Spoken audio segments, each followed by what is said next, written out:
오늘의 주요 뉴스입니다. 트럼프 미국 대통령이 김정은 북한 국무위원장에게 친서를 전달하며 대화 재개에 나섰지만 북한이 수령을 거부했다는 보도가 나왔습니다. 이재명 대통령이 평년보다 일주일 빠르게 시작된 장마에 대비해 긴급 현장 점검에 나섰습니다. 민주당은 이른바 3대 특검 후보자로 조은석 전 감사원장 직무대행과 민중기 전 서울중앙지법원장, 이윤재 명지대 교수를 각각 추천했습니다. 의대 증원에 반대하는 집단행동에 동참하지 않은 의사와 의대생 명단을 해외 사이트에 유포한 사직 전공의가 징역 3년의 실형을 선고받았습니다. 시청자 여러분 안녕하십니까? 기억하십니까? 트럼프 미국 대통령과 김정은 북한 국무위원장의 만남. 두 정상이 2025년에도 만남을 추진 중으로 보입니다. 물론 아직 성사된 것은 아닙니다. 하지만 트럼프 대통령이 김정은 위원장에게 친서를 보내면서 외교는 시작됐습니다. 아직 북한의 응답이 없지만 한반도 변화에 전 세계가 주목하고 있습니다. 먼저 워싱턴에서 강영구 특파원이 보도합니다. 트럼프 대통령이 김정은 북한 국무위원장을 향해 다시 손을 내밀었습니다. 특히 서신 교환을 통한 북미 대화에 시동을 걸었습니다. The president remains receptive to correspondence with Kim Jong-un, and he'd like to see the progress that was made at that summit in Singapore, which I know you covered in 2018 during his first term. 이미 북한 측에 친서를 전달하려는 시도가 있었다는 보도에 대해서도 부인하지 않았습니다. 또 구체적인 서신 교환 내용은 트럼프 대통령이 답하도록 남겨두겠다고 덧붙였습니다.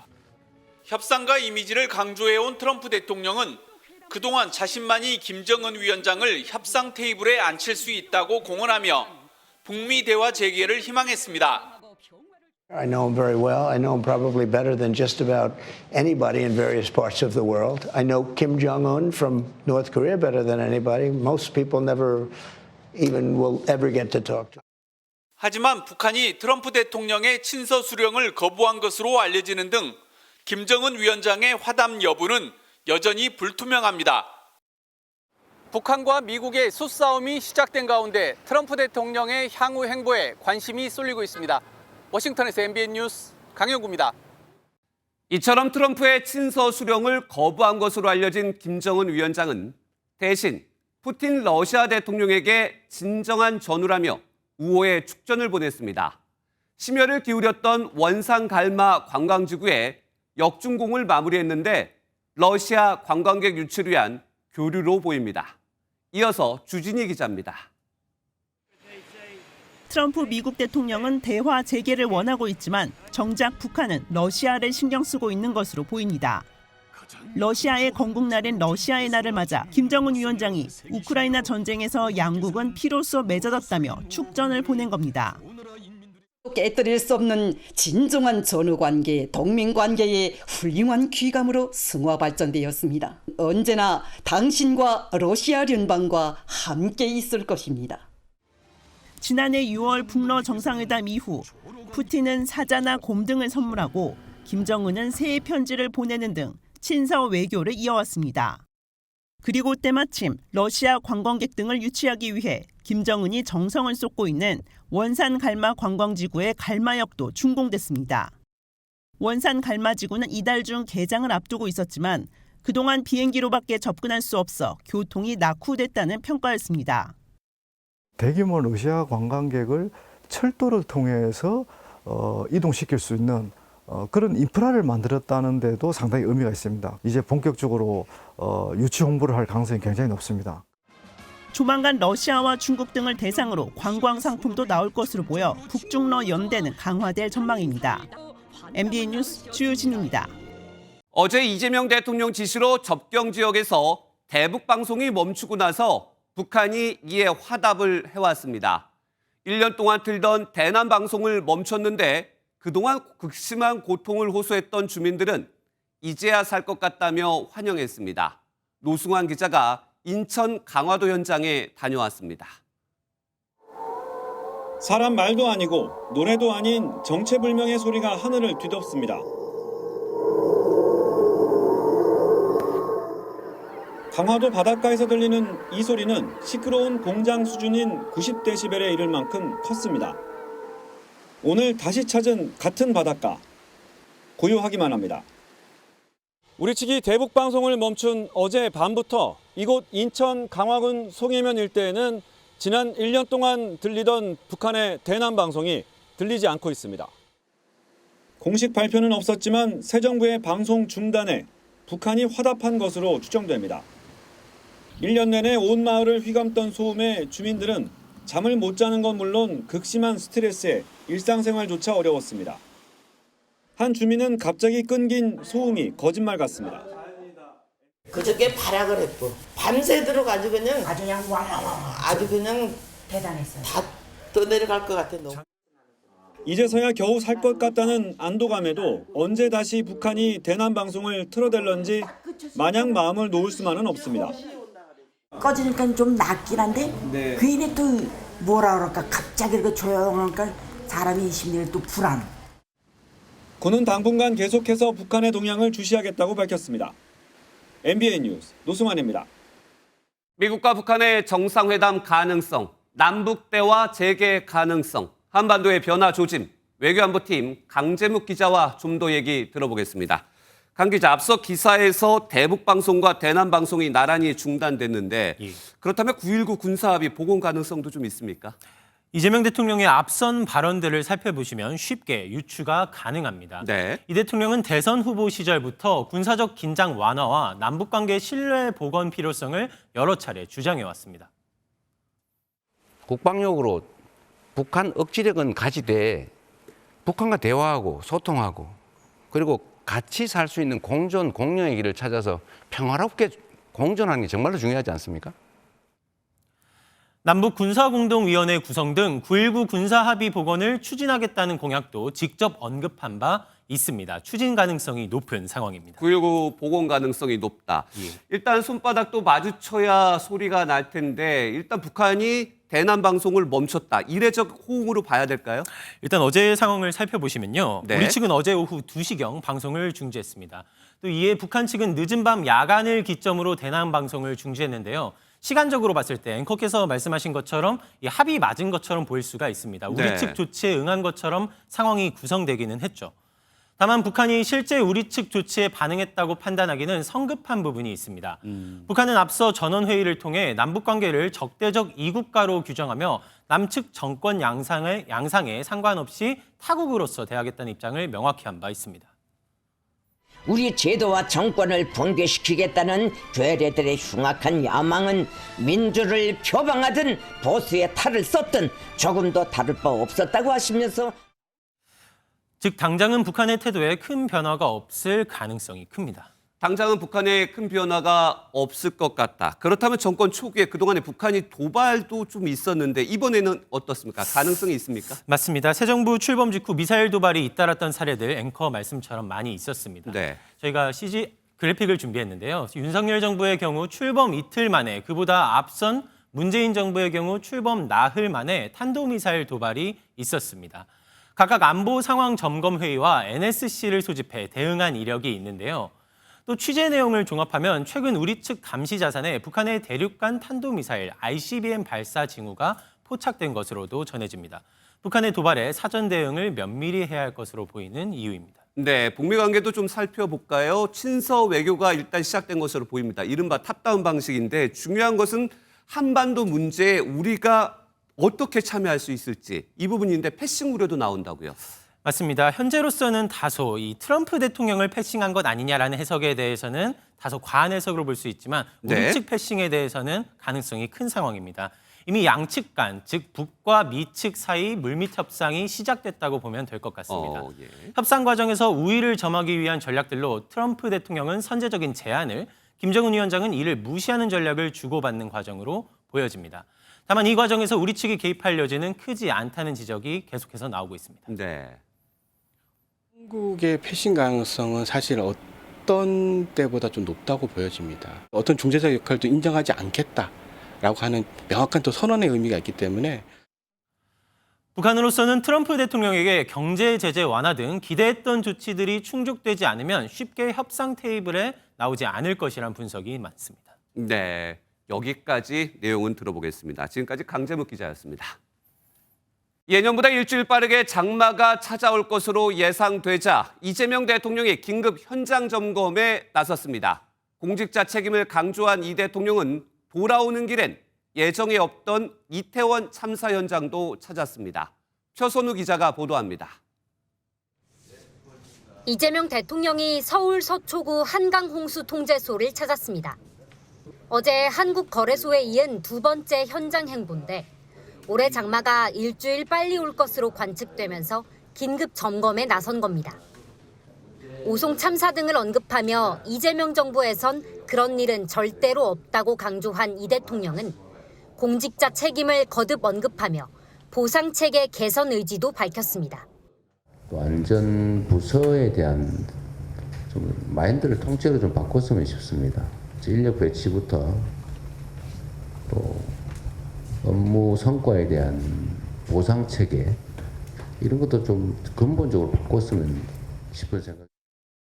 당초 비공개로 전환될 예정이었던 회의는 이 대통령의 즉석 제안으로 모두 공개됐는데 국민 안전에 사활을 건 이 대통령의 의지를 보여준 것이라는 해석이 나옵니다. 이 대통령은 특히 우수관 관리를 여러 차례 언급하며 지자체에 경고하기도 했습니다. 우수관 관로 관리 잘 안 하는 건 눈에 띄면 징계하죠. 돈이 없어서 관리 못한다는 자치단체는 지금 빨리 신고하라고 하세요. 그래야 나중에 돈 없어 못했다는 소리 못하게. 회의를 마친 이 대통령은 예정에 없었던 이태원 참사 현장도 찾았습니다. 약 10분간 현장에 머물며 참배한 이 대통령은 인근 상인들의 영업 현황을 직접 묻기도 했습니다. 취임 후 경제와 민생에 중점 행보를 보이고 있는 이 대통령은 내일 대통령실에서 경제 6단체장 5대 그룹과 경제인 간담회를 가질 예정입니다. MBN 뉴스 표선우입니다. 더불어민주당이 새로운 원내 지도부를 뽑는 절차에 공식 돌입했습니다. 출사표를 던진 김병기, 서영교 후보는 공석이 된 법제사법위원장 자리를 달라는 국민의힘 요구에 한 목소리로 반대했습니다. 장가희 기자가 보도합니다. 민주당이 새 원내대표 선출을 위한 이틀간의 권리당원 투표를 시작했습니다. 이번 선거부터 권리당원 표심 20%가 반영되는데 내일 현역 의원들 투표를 종합해 당선자가 가려집니다. 입후보한 김병기 의원과 서영교 의원 모두 명심을 앞세우고 있습니다. 저는 누구보다 이재명 대통령님의 국정 철학을 깊이 이해하고 있다고 자부합니다. 입법, 정책, 예산 확보 등의 모든 역량을 쏟아붓는 심부름꾼 원내대표가 되겠습니다. 두 후보는 또 야당에서 터져나온 법사위원장 요구에 선을 그으며 막판 당심 잡기에 주력했습니다. 위원장 교체 주기는 2년이 원칙이라는 점을 부각했는데 이재명 정부 초기 입법 드라이브에 힘을 줘야 하는 만큼 물러설 수 없다는 의지가 담겼습니다. 이런 가운데 정청래 법사위원장은 자리에서 물러난 사실을 공개했는데 박찬대 원내대표와 함께 차기 당대표 자리를 두고 경쟁할 것이라는 전망이 나옵니다. 이재명 정부와 첫 호흡을 맞출 원내 사령탑이 누가 될지 당내 예측도 분분한 상황인데 이번 선거 결과는 내일 오후 발표됩니다. MBN 뉴스 장가입니다. 국민의힘에서는 당내 갈등이 계속되고 있습니다. 김용태 비상대책위원장이 지난 대선 국면에서 벌어진 대선 후보 교체 시도에 대한 당무감사를 시작했는데 당내 주류 세력이 반발하면서 계파 갈등이 더욱 심해지고 있습니다. 김현 기자가 보도합니다. 국민의힘이 대선 후보 교체 시도에 대한 당무감사에 착수했습니다. 권영세 비대위 체제에서 벌어진 대선 후보 교체 시도를 파헤치겠다는 건데 당시 지도부는 김문수 후보를 한덕수 전 국무총리로 교체하려다 실패했습니다. 김용태 비대위원장은 이 사건에 대한 당무감사를 당 개혁안으로 제시했고 스스로 면담 조사를 받았습니다.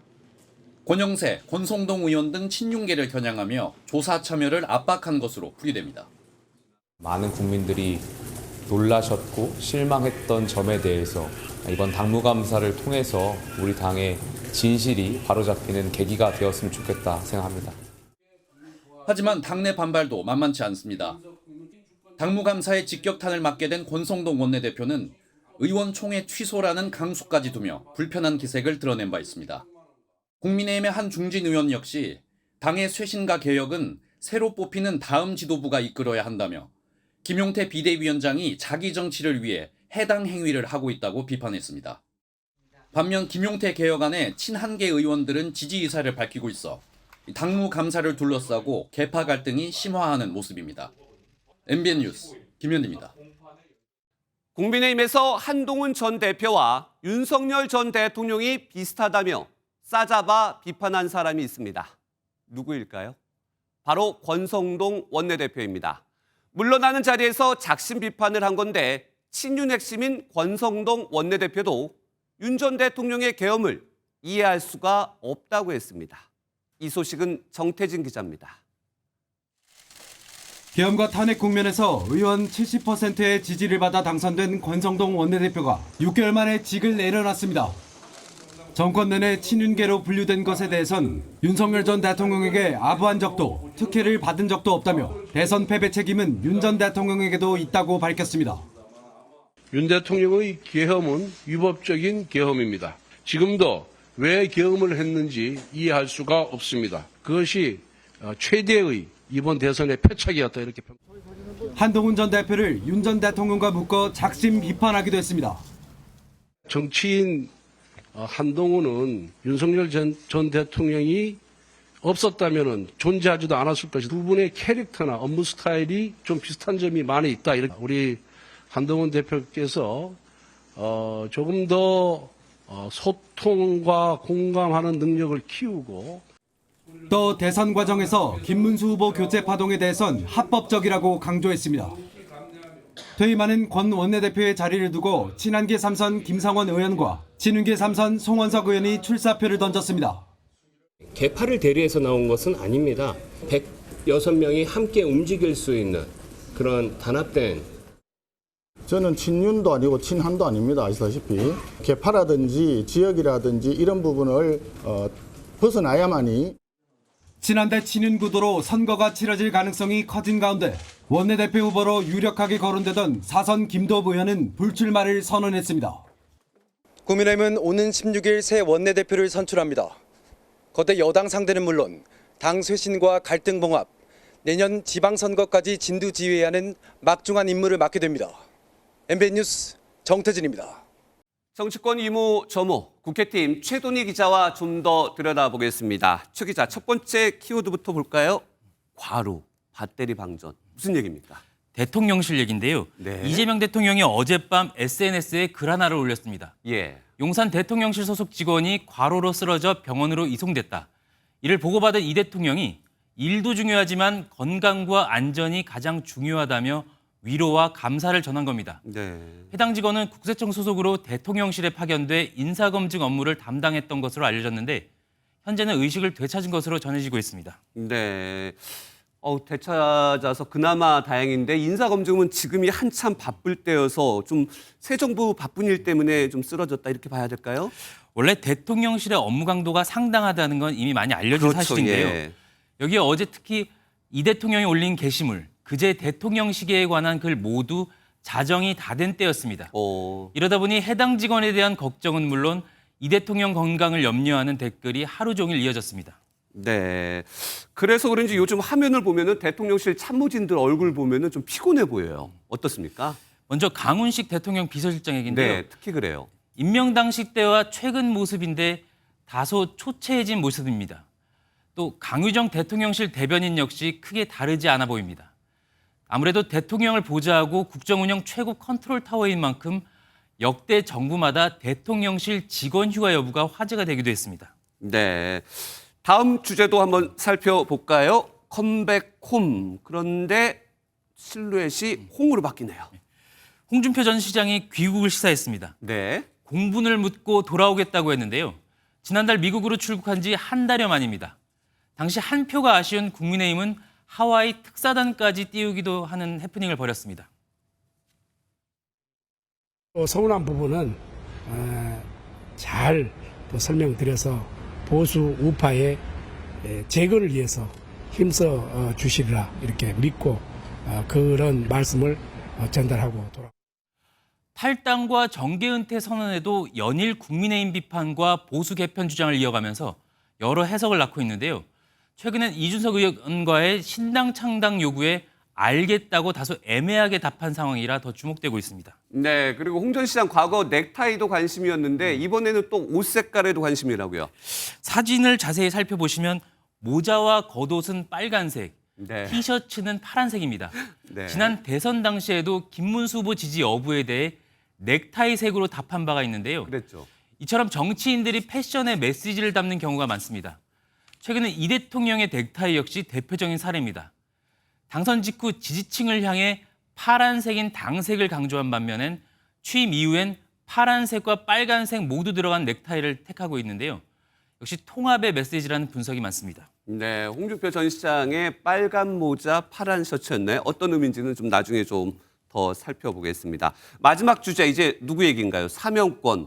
실루엣이 누군지 알 것 같은. 네, 조국 전 대표 얘기인데요. 네. 최근 한 언론과의 서면 인터뷰에서 사면권은 대통령의 고유 권한이라며 대상자가 언급하는 건 적절치 않다고 말했습니다. 네. 앞서 조국혁신당은 조 전 대표의 사면에 대한 기대감을 내비치고 있습니다. 검찰권의 피해를 본 분들의 삶을 일상으로 돌려놓는 것은 지금 이번 대선 그리고 내란 종식의 중요한 과제라고. 이에 반면 민주당과는 온도차가 다소 감지되고 있습니다. 네. 정권 초기에 특정인에 대한 사면 얘기가 처음부터 나오는 것은 지금은 바람직하지 않다. 조국 혁신당과 민주당 분위기가 조금은 달라 보여요. 통상 정권 초반 국민 통합을 명분으로 이 사면이 화두로 부상하기 마련인데요. 네. 취임 첫 사면의 경우 경제와 민생의 무게를 두는 경향이 많습니다. 정치인 사면의 경우 찬반이 엇갈리는 만큼 그만큼 정치적인 부담이 크기 때문인데요. 역대 정부 첫 사면에서 정치인이 제외되는 경우가 적지 않았던 이유가 바로 여기에 있습니다. 하지만 관건은 결국 대통령 의중에 달려있다는 얘기가 많습니다. 네, 이재명 대통령의 첫 사면은 누가 될지도 지켜보겠습니다. 여기까지 듣겠습니다. 고맙습니다. 다음 소식입니다. 내란 특검과 김건희 특검, 최혜병 특검까지 이른바 3대 특검을 이끌 특별검사 후보를 더불어민주당과 조국혁신당이 추천했습니다. 문재인 정부 고위직 출신 인사거나 윤석열 전 대통령과 대립각을 세운 인물이 다수 포함됐습니다. 강영호 기자가 보도합니다. 이재명 대통령이 내란 특검과 김건희 특검, 최혜병 특검의 특별검사 후보 추천을 의뢰한 이튿날 추천 권한을 가진 민주당과 조국혁신당이 즉각 후보를 발표했습니다. 민주당은 조은석 전 감사원장 직무대행, 민중기 전 서울중앙지방법원장, 이윤재 명지대 교수를 추천했습니다.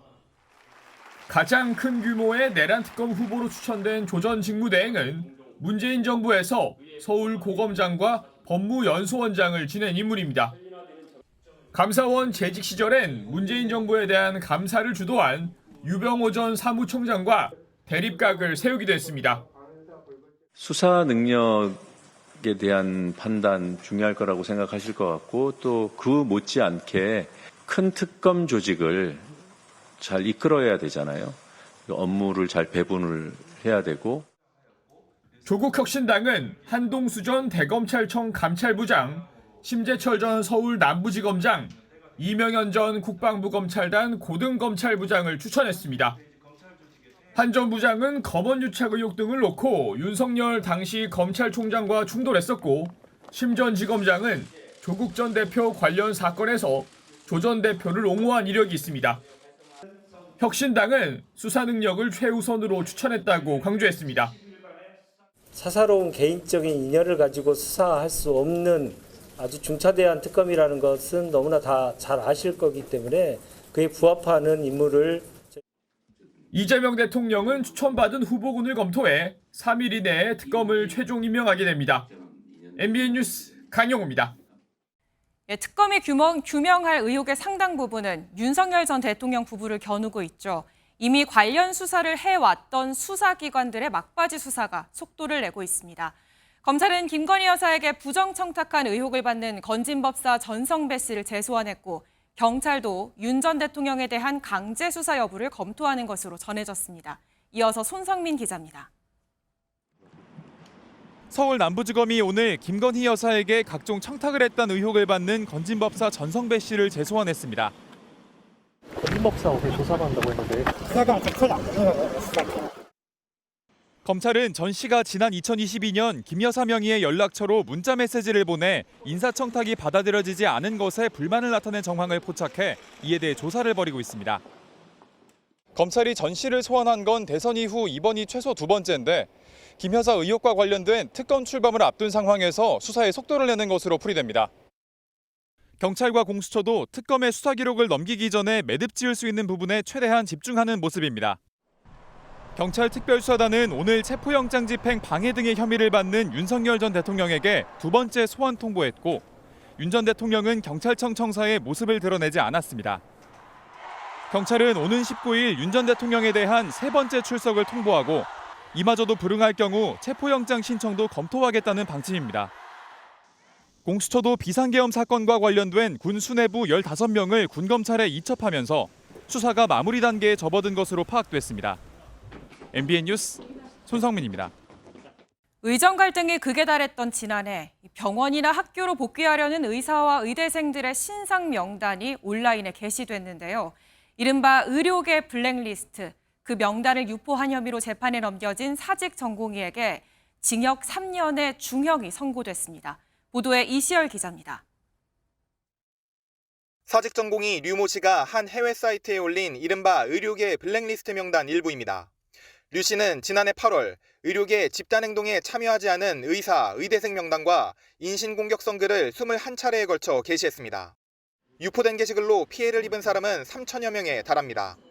법원은 정보통신망법상 명예훼손과 스토킹 처벌법 위반 등 혐의로 재판에 넘겨진 류 씨에게 징역 3년의 실형을 선고했습니다. 법원은 피해자는 일상생활을 제대로 하지 못할 정도로 심각한 정신적 고통을 겪었다며 류 씨를 질타했습니다. 류 씨는 자신의 행위를 인정하면서도 스토킹은 아니라고 주장했지만 법원은 피해자들에게 불안감과 공포심을 일으키기에 충분했다며 스토킹 범죄에도 해당한다고 판단했습니다. 지난해 10월 또 다른 의료계 블랙리스트 명단을 제작해 의사 전용 커뮤니티 등에 유포한 혐의를 받는 사직 전공의 정모 씨도 별도의 재판을 받고 있습니다. 명단에 오른 의사들한테 하실 말씀 없으십니까? 의료계 블랙리스트 사건에 대한 법원의 첫 실형 선고가 나온 만큼 앞으로 다른 재판에도 영향을 줄 것으로 보입니다. MBN 뉴스 이시열입니다. 그룹 BTS가 군 복무를 마치고 완전체 복귀를 앞두고 있다는 소식 어제 전해드렸는데요. 그런데 한 중국인 여성이 전역한 멤버 정국의 자택에 무단 침입을 시도하다 경찰에 붙잡힌 것으로 MBN 취재 결과 확인됐습니다. 장덕진 기자의 단독 보도입니다. 어제 오후 서울 용산구에 있는 BTS 멤버 정국의 자택 앞 모습입니다.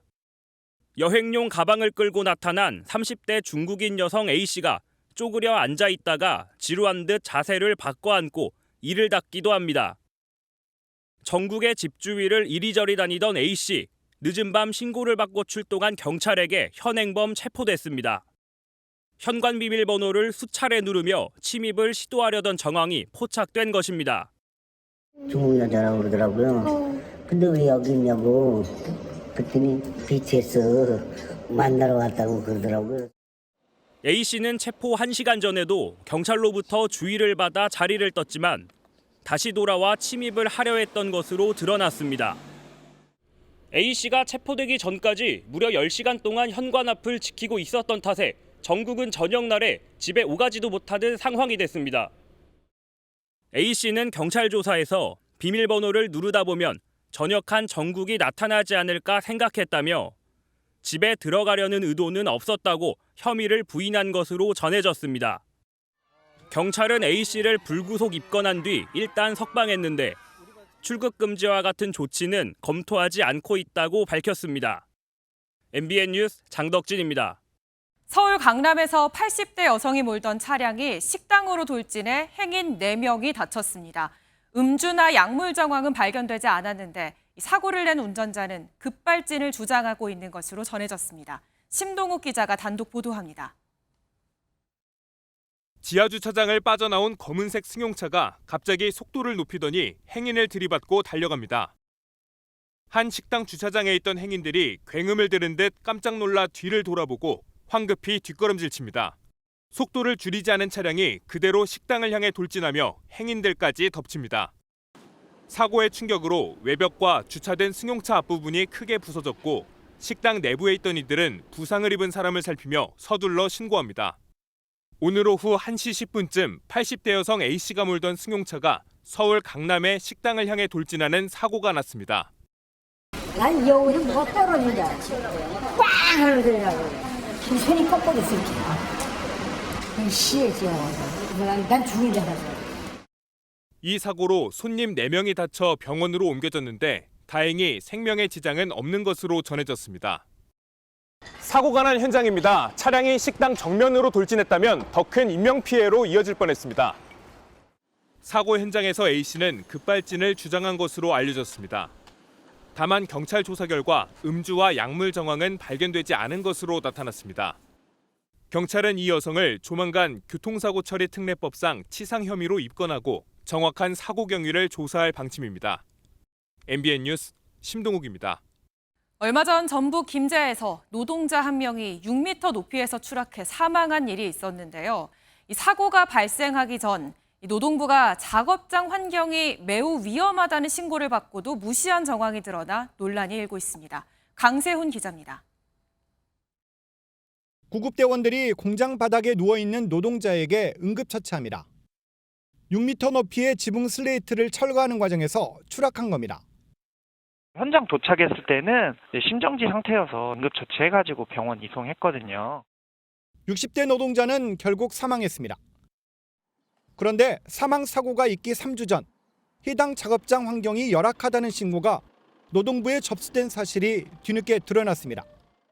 노동자들이 로프 없이 일하고 있고 추락 방지용 그물조차도 없다는 내용이었습니다. 사고 현장입니다. 지금은 지붕 슬레이트가 모두 철거된 상태인데요. 추락 사망 사고 당시 작업자 추락을 방지하는 그물 등 안전시설은 실제 없었던 것으로 확인됐습니다. 상시 5인 이상이 근무를 계속 했더라고요. 추락 방지를 위해서 그물망이라든가 그런 것을 설치를 해야 하는데. 하지만 노동부는 이 같은 위험 신고에도 현장에는 나가보지 않고 전화 통화만 했습니다. 최근 2년간 300명이 넘는 노동자가 추락사고로 숨지자 추락 사망사고 위기 경보까지 발령해놓고 정작 현장의 목소리는 무시한 겁니다. 당시 왜 그렇게 안 나가게 됐는지를 기억을 더듬어서. 안전에 무관심한 사업장과 부실한 관리 감독에 정부의 산업재해 감축은 헛구호에 그치고 있습니다. MBN 뉴스 강세훈입니다. 프로야구 한화이글스가 만년 하위팀에서 벗어나 리그 상위권을 달리며 올 시즌 그야말로 돌풍입니다. 대전 홈구장도 연일 매진 행진을 이어가고 있는데요. 하지만 그 인기를 노린 암표 거래와 티켓 사기도 기승을 부리고 있다는데 김영현 기자가 현장에 가봤습니다. 경기 시작 2시간 전 매표소마다 긴 줄이 생겼습니다. 이미 모든 좌석이 매진입니다. 하나이글스의 고공행진에 대전구장이 뜨겁게 달아오르면서 입장권 구하기가 하늘의 별따기입니다. 정상적인 표가 다 팔리고 나면 암표상들이 은밀한 거래를 시도합니다. 취재진이 관심을 보이자 16,000원짜리 입장권을 3배나 더 비싸게 가격을 부릅니다. 이런데 6만 원. 지금 그것도 없어요. 한 남성이 암표상에게 티켓 3장이 필요하다고 하자 어디론가 전화를 걸어 표를 구합니다.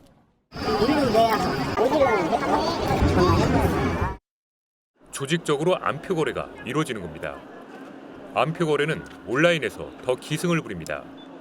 예매 시각에 딱 맞춰 사이트에 접속했지만 이미 수천 명이 몰려 예매창에 접근조차 되지 않습니다. 매진과 거의 동시에 온라인 티켓 재판매 사이트에는 암표가 줄지어 올라옵니다. 6만 1,000원짜리 내약 커플석을 30만 원에 내놓은 사람도 있습니다. 돈을 더 많이 쓰는 경우들이 되게 많아가지고 이걸로 돈벌이 수단을 한다는 것 자체가 약간 좀 안타까운 상황인 것 같습니다. 좌석을 구하는 게 하늘의 별따기가 되면서 암표를 넘어 사기극까지 벌어집니다. 정가에 티켓을 양도한다는 글에 의심 없이 입금한 피해자는 60명이 넘습니다.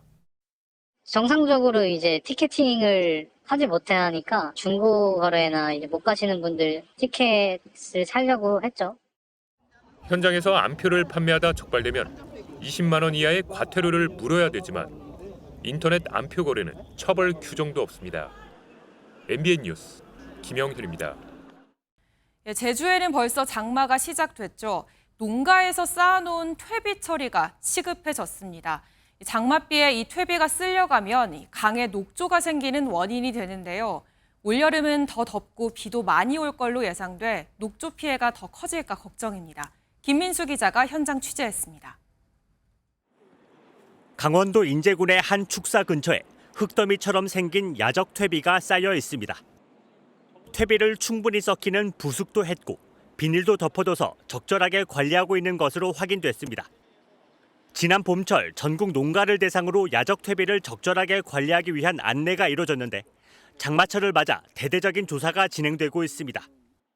또 수시로 또 환경보호과에서 나와서 점검하고 체크하고 그렇기 때문에 조사원들은 상당수 농가에선 관리 비용이 부담스럽다는 이유로 퇴비를 무단으로 쌓아놓는 경우가 허다하다고 말합니다. 퇴비가 썩으면 악취를 풍기는 데다 장마철 질소와 인 같은 녹조의 먹잇감이 빗물에 녹아서 유출됩니다.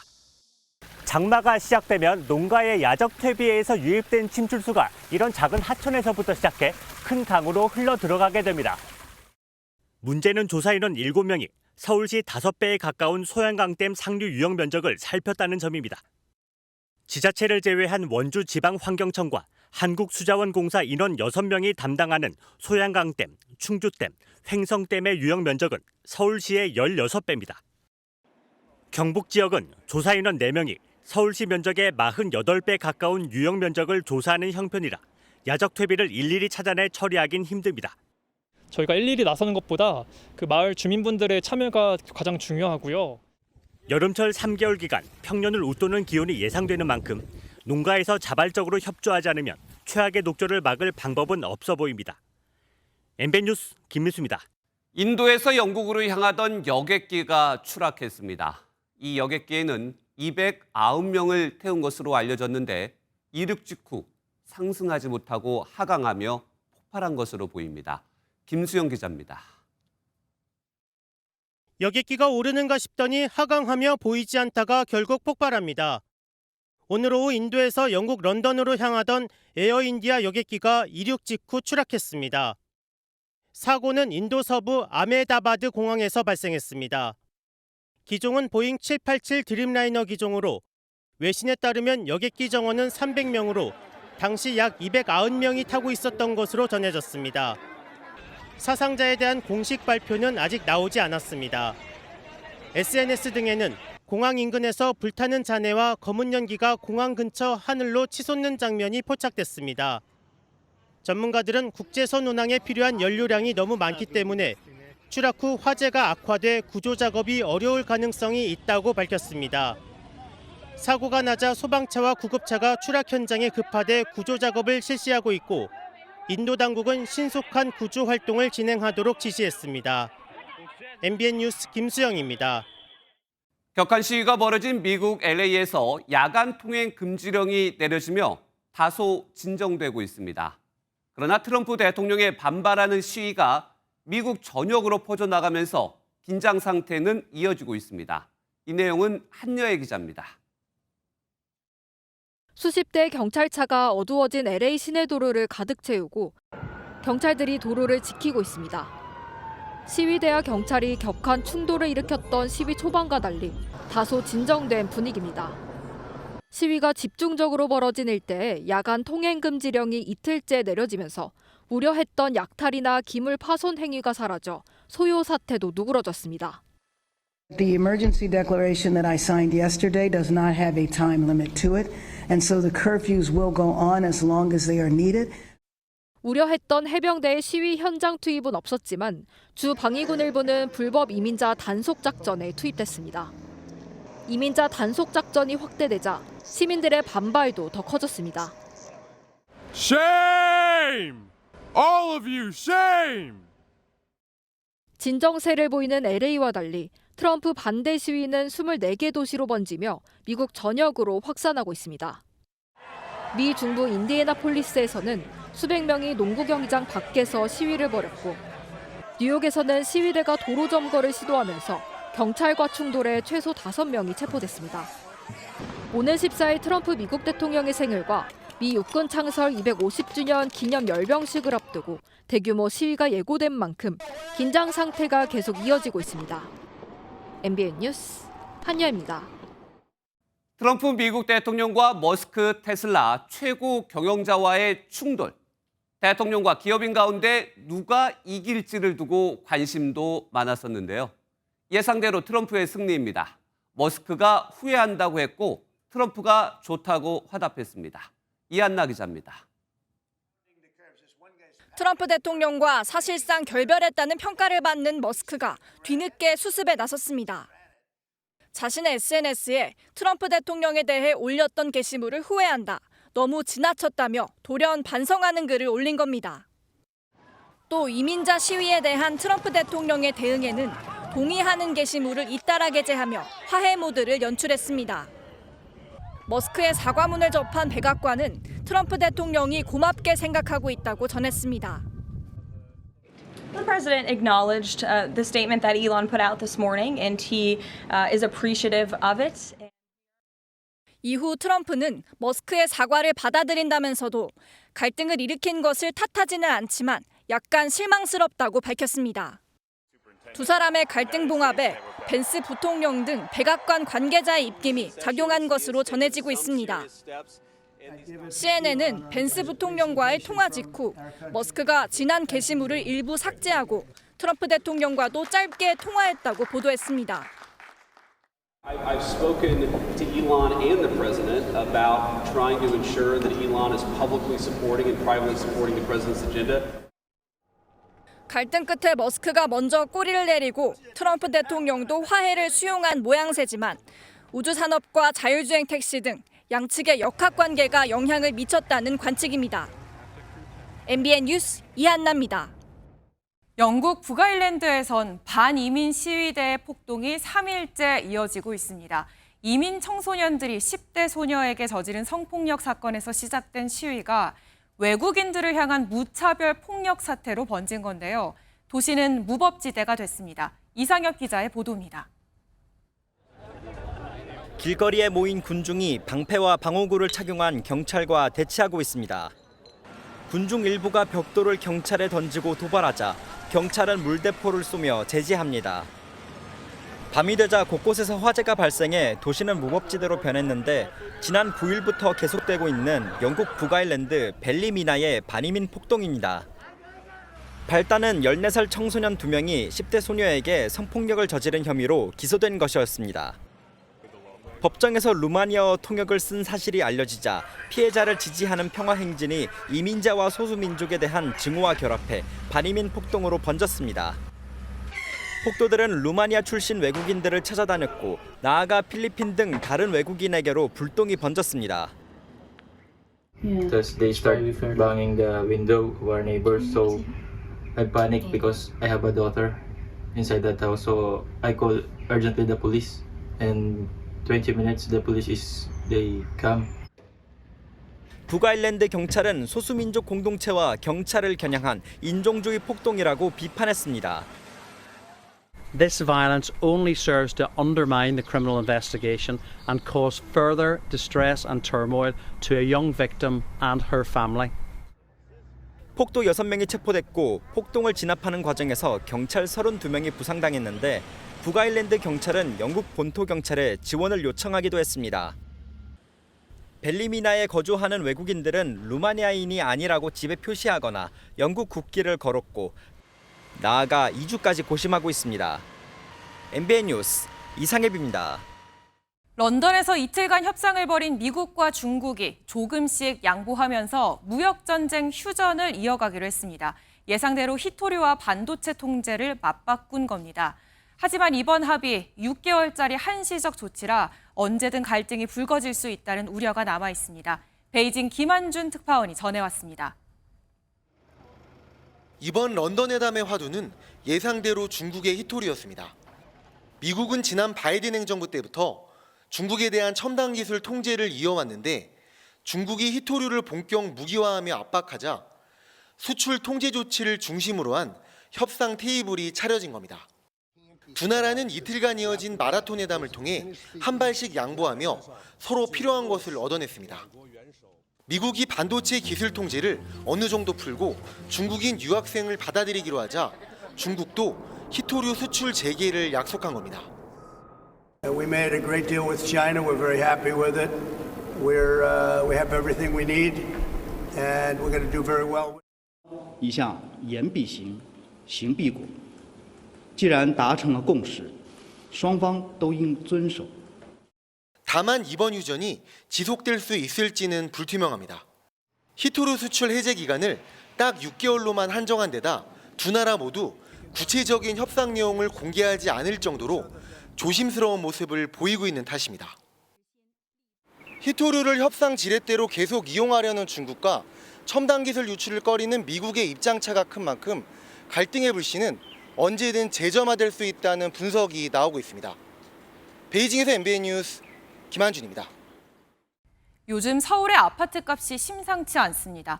강남 4구와 마포, 용산, 성동구 이런 상급지를 중심으로 상승폭이 커지고 있는데 올해 초 토지거래 허가제가 풀렸을 당시 수준까지 높아진 곳도 있습니다. 정부는 규제 지역 확대 등 대책을 검토하고 있습니다. 이승훈 기자입니다. 잠실 3대장으로 불리는 서울 송파구의 한 아파트입니다. 지난달 말 전용 84제곱미터가 31억 4천만 원에 팔리며 다시 신고가를 갈아치웠습니다. 더 오를 것이란 기대감에 집주인들은 호가를 33억 원까지 높였습니다. 정신이 없어요. 재지정이 필요 없어요. 제가 요새 호가가 33억이 넘는다는 게 사실이에요? 맞아요. 뭘 없어도 또 그렇게 될 거야. 송파구의 이번 주 주간 아파트값 상승률은 0.71%. 토지거래 허가제에서 잠시 풀렸던 지난 3월 초에 육박하는 폭발적인 상승세입니다. 새 정부가 규제보다는 공급을 강조하는 가운데 공급 확대만으론 단기 효과를 보기는 어려울 것이란 관측에 시장이 들썩이는 겁니다. 마포구와 성동구 등 규제를 피한 강북 상급지도 전세를 안고 집을 사려는 수요가 잇따르며 상승세가 가팔라지고 있습니다. 강남 4구와 마용성 등 한강벨트의 아파트값이 서울 전역의 매매가를 밀어올리는 모양새입니다. 이번 주 서울 아파트 매매가는 0.26% 오르며 지난해 8월 이후 가장 높은 상승폭을 보였습니다. 정부는 시장 상황이 엄중하다고 보고 대책 마련에 들어갔습니다. 시장에서는 조정 대상 지역 등 규제 지역이나 토지거래 허가구역 확대, 대출 규제 강화 등이 거론됩니다. 제가 이제 처음 취임하고 나서 우리 기재부의 가장 중요한 업무 중에 하나인 물가하고 부동산에 대해서 챙기기로. 일각에선 집값이 과열되면 실수요자가 피해를 보는 만큼 규제 지역 확대 등 일정 부분의 규제 수단은 활용해야 한다는 지적이 나옵니다. MBN 뉴스 이승훈입니다. 요즘은 카메라보다 스마트폰으로 사진을 찍는 경우가 더 많죠. 기능이 워낙 좋습니다. 사진에 마음에 안 드는 부분을 지울 수도 있고요. 반대로 가려진 부분을 살려내기도 합니다. 정예린 기자입니다. 맑은 하늘 아래 스마트폰 카메라를 켜고 포즈를 취해봅니다. 멋진 사진 속 함께 찍힌 안내판은 터치 몇 번으로 자연스럽게 지워집니다. SNS에 인증사진을 올리려고 하는데 주변 사람이나 불필요한 요소를 지우고 깔끔한 배경을 만들어서 제가 돋보이는 사진을 올리기에 스마트폰 AI 기능이 진화하면서 전문 기술이 없어도 손쉽게 이미지 편집이 가능해졌습니다. 제가 직접 종이컵으로 손바닥을 가린 후 사진을 촬영하고 AI로 편집해 보겠습니다. AI가 물체를 말끔히 지우고 손가락 주름까지 진짜처럼 생성했습니다. 사진 속 인물이 주변 환경과 비슷한 색의 옷을 입고 있을 때도 이젠 AI가 이를 명확하게 식별하고 또 가려졌던 얼굴의 일부분도 다시 그립니다. 주변과 가장 어울리는 이미지를 파악해 생성함으로써 수정된 이미지임을 알아차리기 어려울 정도로 자연스러운 결과물을 생성하는 것을 의미합니다. 최근 스마트폰 시장은 기존 성능만으로는 우열을 가리기 어려워진 상황. 삼성과 애플은 저마다 AI 편집 기능을 내세운 광고까지 내며 기술력 강조에 나섰습니다. 삼성전자는 생성형 AI 편집 기능을 강화해 인물의 안경이나 옷을 삭제하고도 주변과 어우러지게 사진을 만드는 기술을 선보였고, 애플은 현재까지는 특정 사물을 지우는 기능에 집중하고 있습니다. AI를 활용한 더 자연스럽고 더 진짜 같은 사진 만들기 경쟁은 결국 기술력으로 판가름 날 전망입니다. MBN 뉴스 정혜린입니다. SNS 사용량이 늘면서 디지털 불안증을 앓는 사람 역시 증가하고 있습니다. SNS 속 좋아요 숫자가 적으면 소외감을 느끼기도 하고요. 반대로 많으면 그 쾌감에 중독되기도 하는데요. 건강한 SNS 사용법을 한범수 기자가 전해드립니다. 젊은 층이 많이 쓰는 인스타그램, 중장년층으로 사용 범위가 넓어진 페이스북, 게시물에 댓글을 남기고 좋아요와 같은 공감 표시도 할 수 있습니다. 공감을 주고받으며 이용자들 간 교류가 깊어지기도 하지만 이 기능이 마냥 좋아 보이진 않는다는 의견도 적지 않습니다.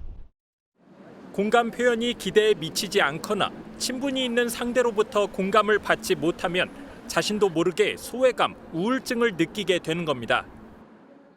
좋아요를 생각보다 못 받으면 계속 들어가서 어쩔 수 없이 확인하게 되고 확실히 불안하고. 반대로 이용자들이 보내는 공감 반응에 쾌감을 느끼고 그 감정을 반복해서 얻으려다가 SNS에 중독되기도 합니다. 게시물에 반응이 많이 찍힌 거를 보면은 좀 더 도파민도 도는 것 같고 많이 받을 수 있는 것들로 올리려고 생각을 하게 되는 것 같아요.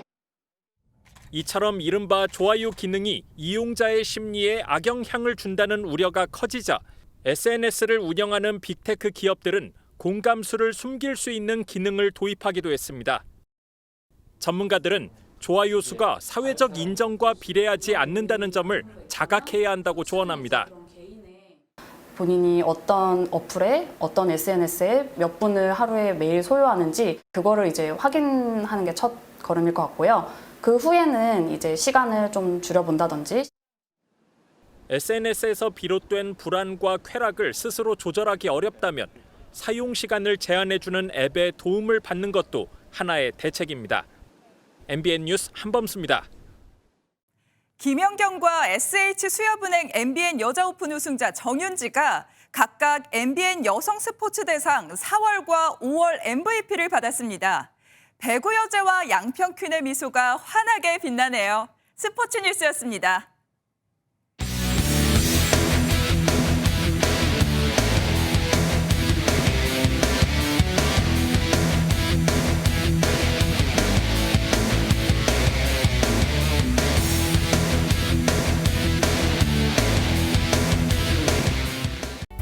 오늘 서울은 낮 최고 기온이 33.1도까지 올라 올 들어 가장 더웠습니다.